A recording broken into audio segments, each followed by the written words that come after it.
जय हिंद दोस्तों, स्वागत है आप सभी का एक बार फिर से हमारे यूट्यूब चैनल दी कॉपी पेन में।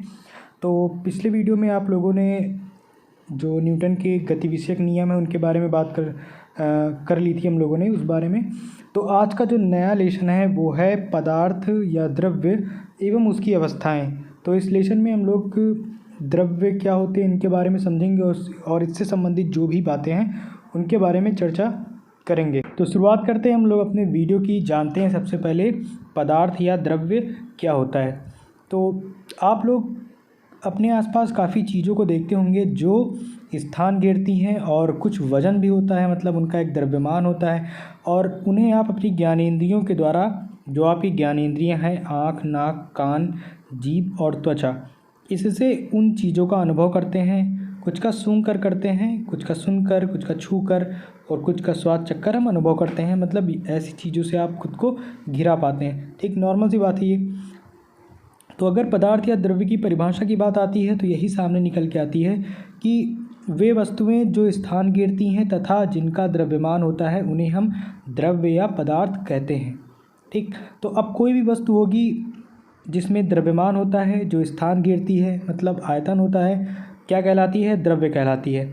जैसे आप जल को ले लीजिए, वायु ले लीजिए, ठीक, ऑक्सीजन हो गई, कांच, स्टील, आपका मोबाइल, किताब, ये सभी क्या होते हैं? स्थान गिरती हैं और द्रव्यमान होता है, इसलिए हम इन्हें द्रव्य कहते हैं। तो ये नॉर्मल द्रव्य की परिभाषा थी, पदार्थ की परिभाषा है। तो आई होप ये आपको समझ में आया होगा। अब एक पॉइंट की बात कर लेते हैं, द्रव्य का जो अणुगति मॉडल होता है वो क्या होता है। ठीक, इसके जो पॉइंट्स हैं उनको आप ध्यान में रखिए, क्योंकि पदार्थ के जो मुख्य अवयव होते हैं अणु और परमाणु, तो उसी में हम लोग द्रव्य का अणुगति मॉडल एक है, ठीक, काइनेटिक मॉडल ऑफ मैटर, उस बारे में बात करेंगे। तो कुछ पॉइंट्स हैं उन्हीं के बारे में चर्चा करेंगे। सबसे पहले बात करते हैं कि जो द्रव्य होता है, जो द्रव्य कण में क्या आ जाएगा? आपका अणु और परमाणु दोनों आ जाएगा, से मिलकर बना होता है। तो द्रव्य किससे मिलकर बना होता है? कणों और परमाणुओं से मिलकर बना होता है, मतलब अणु और परमाणुओं से मिलकर बना होता है। प्रत्येक द्रव्य जो होता है वो भाई बहुत सूक्ष्म कणों से मिलकर बना होता है, जिन्हें हम लोग अणु कहते हैं। और एक ही द्रव्य के समस्त अणु सभी प्रकार से क्या होते हैं? समान होते हैं, जबकि विभिन्न द्रवों के अणुओं का आकार, द्रव्यमान, आयतन आदि में भिन्न होता है। किसी एक द्रव्य के सभी अणुओं में उस द्रव्य के सभी गुण पाए जाते हैं। ठीक है, अणु स्वतंत्र अवस्था में रह सकता है लेकिन रासायनिक क्रिया में भाग नहीं लेता। अगर हम इसका एक प्रायोगिक प्रदर्शन करें तो आप इसको सुन लीजिए, समझ जाएंगे। तो कुछ आप जल लीजिए, 200 से 300 ml लीटर, ठीक, जल लेकर उसमें आप नमक या चीनी मिला दीजिए।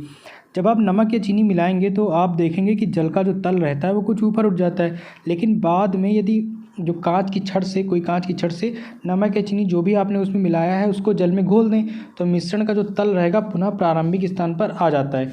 इससे सिद्ध होता है कि जल या चीनी कणों से मिलकर बने होते हैं तथा नमक या चीनी के जो भी आपने मिलाया है कि कण जल के कणों के बीच समा जाते हैं ना, जल के बीच कणों के समा गए, तभी तो क्या हुआ कि उसका जो तल था वो पुनः प्रारंभिक स्थिति में आ गया। तो इससे क्या मतलब सिद्ध हुआ कि द्रव्य कणों से मिलकर बना होता है। तो ये पहली बात हो गई। अगर हम पॉइंट 2 की बात करें तो वो है कि द्रव्य के अणुओं के बीच ना अंतराण्विक आकाश होता है या अंतराण्विक स्थान होता है। तो द्रव्य के अणुओं के बीच में रिक्त स्थान होता है जिसे हम लोग अंतराण्विक आकाश कहते हैं।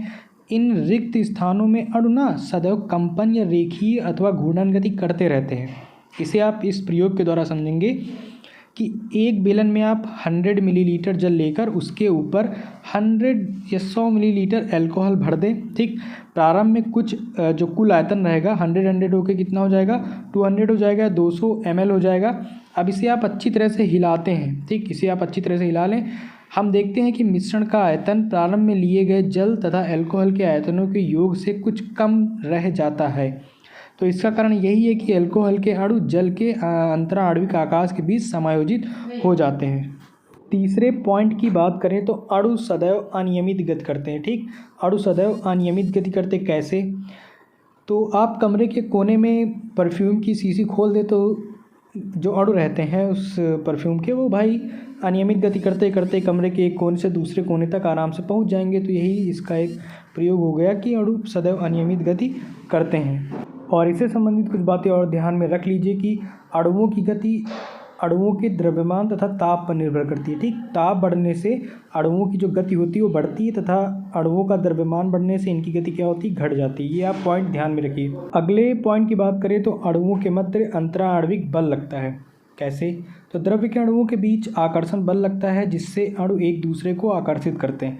इस आकर्षण बल को हम लोग अंतराण्विक बल या इंटरमॉलिक्यूलर फोर्स कहते हैं। यह बल द्रव्य के अणुओं को परस्पर बांधे रखता है। अणुओं के बीच की दूरी बढ़ने पर आकर्षण बल कम होता है। नॉर्मल सा आप लोग को पता है। द्रव्य की भौतिक अवस्था बदलने पर अणुओं के बीच आकर्षण बल का परिमाण भी बदलता है। ठोस के अणुओं के मध्य आकर्षण बल अधिक होता है। द्रव के अणुओं के मध्य इससे कम तथा गैस के अणुओं के मध्य आकर्षण बल सबसे कम होता है। तो ये पॉइंट्स, इस पॉइंट से रिलेटेड जो भी बात थी यहाँ पे हो गई है। लास्ट पॉइंट की बात करें तो अणुओं में ऊर्जा निहित होती है। देखते हैं, अणुओं के द्रव्यमान तथा गति के कारण उनमें गतिज ऊर्जा होती है। विभिन्न अणुओं की गतिज ऊर्जा भाई भिन्न भिन्न होती है, लेकिन एक निश्चित ताप पर सभी अणुओं की औसत गतिज ऊर्जा नियत होती है।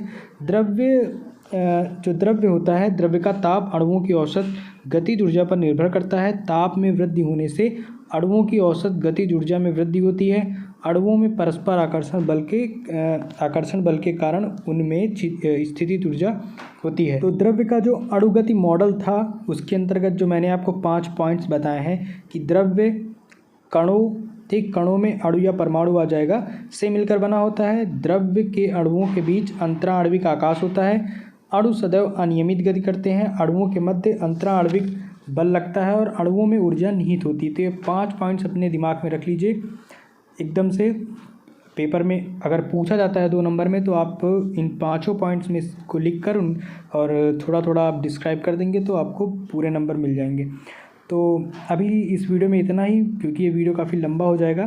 तो आगे भी हम लोग नेक्स्ट टॉपिक पर बात करेंगे इसी से रिलेटेड। तब तक के लिए धन्यवाद। मिलते हैं हम लोग अपने अगले वीडियो।